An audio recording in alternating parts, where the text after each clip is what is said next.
de cette grande douleur et j'ai écrit cela dans ce livre. Tu as perdu un proche, tu as perdu un ami, tu as perdu quelqu'un. Lis ce livre, tu pourras sortir du deuil parce qu'il y a des gens qui ne veulent pas sortir du deuil.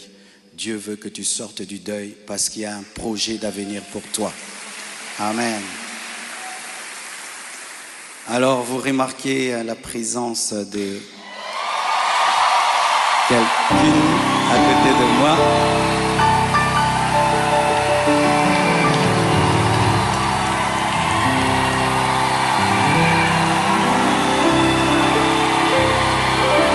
Amen. Est-ce que je peux maintenant parler? Amen. Alors, beaucoup de gens posent la question, elle est d'où, elle est d'où, elle est qui? Même des gens me posent la question, même sur ses cheveux. Est-ce que ce sont ses vrais cheveux? Mais les Congolais, nous sommes graves, hein? Même les cheveux de quelqu'un, vous suivez. Elle est malienne, elle a aussi des origines libanaises, donc c'est un mélange comme moi aussi. Alors, j'ai quelque chose à vous dire. Alors, pour ne pas aller de travers, j'ai préféré écrire afin d'être concis et d'être clair parce que il est bon vraiment que je vous raconte comment on s'est rencontrés. Amen. Hein?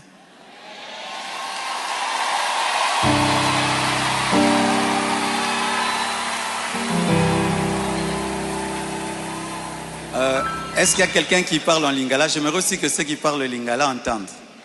Qui interprète bien le lingala et qui est bien habillé?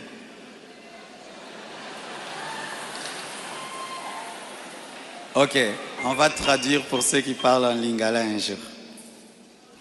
Chers frères et sœurs, après le décès brusque de Maman Blanche, j'ai traversé l'une des saisons les plus sombres de ma vie. J'étais au bord de la dépression, même de l'AVC et même de la mort. Mais beaucoup ne s'en sont pas rendus compte, car je faisais l'effort de rester fort pour vous encourager et pour que l'Église ne devienne pas un lieu de deuil permanent. La solitude, les nombreux questionnements, la douleur de mes enfants, l'innocence de mon bébé, le poids du ministère, la gestion de mes affaires, de ma maison et même de moi-même, tout cela pesait terriblement sur mes épaules. Il m'arrivait de sécher mes larmes avant de prêcher et de pleurer dans mon bureau après avoir prêché.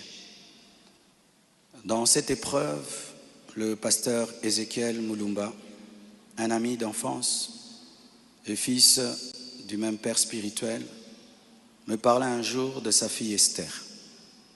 Mais je lui répondis que je n'avais ni la force ni la tête à cela. J'avais même demandé à Dieu le don du célibat dans l'espoir de ne plus jamais ressentir le besoin de me marier. Mais Dieu ne répondit pas à cette prière.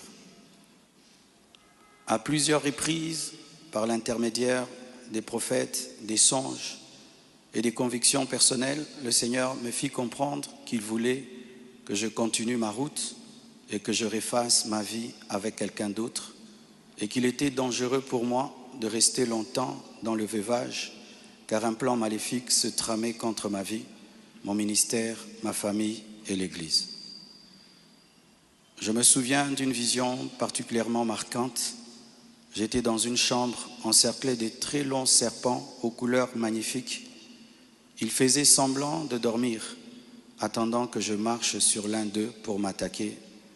Leur venin était aussi mortel que la beauté de leur couleur. Un seul carré d'1 mètre sur 1 mètre me servait de refuge. La pièce avait une unique fenêtre qui ne pouvait s'ouvrir que de l'extérieur. Et je voyais une servante de Dieu venir ouvrir la fenêtre afin que je puisse m'échapper. Dans cette agonie intérieure, le Seigneur me poussa à recontacter le prophète Ézéchiel qui me donna le numéro d'Esther. Mais au début, elle ne répondait pas. J'en fis part au prophète qui lui transmit alors mon propre numéro. La première chose que je lui avais demandé, c'était de prier pour moi. Ensuite, nous avons commencé à échanger. Je lui ouvrais mon cœur, elle m'écoutait, me soutenait, priait avec moi, tout en continuant à remplir fidèlement ses responsabilités au travail parce qu'elle était une responsable là où elle travaillait. Et à l'église, elle était plutôt photographe, caméraman, modératrice, prédicatrice. Elle était diaconesse et elle était consacrée pasteur. Et elle continue à remplir fidèlement ses responsabilités au travail à l'église, même très tard la nuit quand j'avais des insomnies et malgré le décalage horaire de 5 et 6 heures. Au fil du temps, une relation sincère est née. Une flamme s'est allumée et dans mon cœur, j'ai eu l'assurance que c'était elle. J'en ai parlé à son pasteur, à mes parents, à mes pères spirituels et à mes amis, afin de ne rien faire sans rédévabilité, conseil et prière des autres. Même mes enfants ont été associés. Ils ont souhaité la rencontrer, ce qui s'est fait selon le timing de Dieu à Bruxelles. Le Seigneur m'avait parlé d'une période d'1 an. Il ne l'a pas dit qu'à moi, mais à d'autres, y compris certains d'entre vous. Plusieurs ont même reçu des détails précis la concernant, ce qui confirmait ma direction. C'est pourquoi le mariage a été célébré le mercredi 23 juillet en Belgique. J'aurais aimé qu'il ait lieu à Kinshasa, mais cela aurait été trop coûteux et compliqué à organiser. Je comprends que certains aient été surpris ou même blessés par cette démarche qu'ils trouvent très rapide, mais sachez que pour vous, c'est une année. Mais moi, j'ai senti que j'ai fait 3 ans, tellement que c'était terrible, mais je ne pouvais pas, sur cette chair, vous relater ma vie. Si cela vous a offensé, je vous présente mes excuses les plus sincères, mais sachez ceci, le Seigneur s'est servi d'Esther pour que mes enfants, après avoir perdu leur mère, ne perdent pas leur père, pour que la compassion ait toujours un pasteur debout. Je l'aime profondément.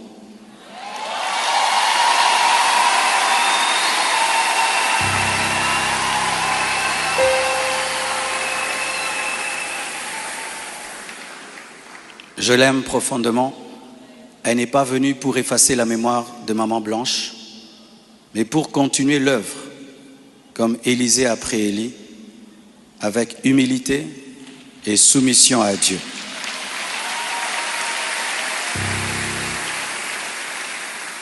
Priez pour elle, elle est étrangère, c'est sa première fois d'être au Congo. Elle a eu le baptême de 4 heures du temps d'embouteillage. Et aujourd'hui, Dieu a fait grâce, il fait froid. Je lui ai dit, tu sens le froid quand même?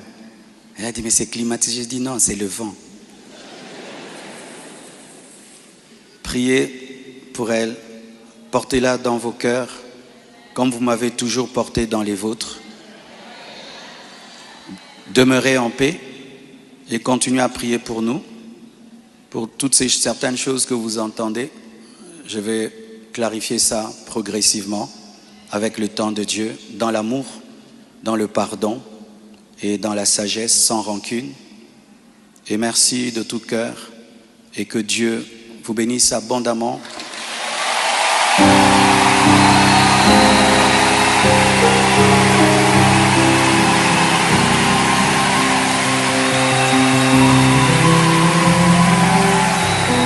Pour votre soutien, vous avez prouvé au monde que vous êtes une église mature.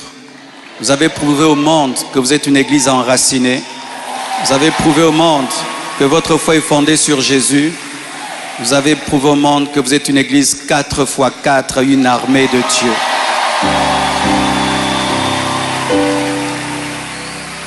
Des fois, j'ai dit à Dieu, tu as beaucoup de serviteurs, pourquoi tout ça c'est moi? Il y a beaucoup d'églises au Congo, pourquoi la compassion, la pluie, les écrans qui tombent sur les gens? Mais nous avons une grande destinée. Un jour, nous comprendrons pourquoi tout ça. Alléluia. Aujourd'hui, nous voulons que vous puissiez prier pour nous. On a prié pour nous à Bruxelles, mais votre prière m'est manquée. Priez pour nous, s'il vous plaît.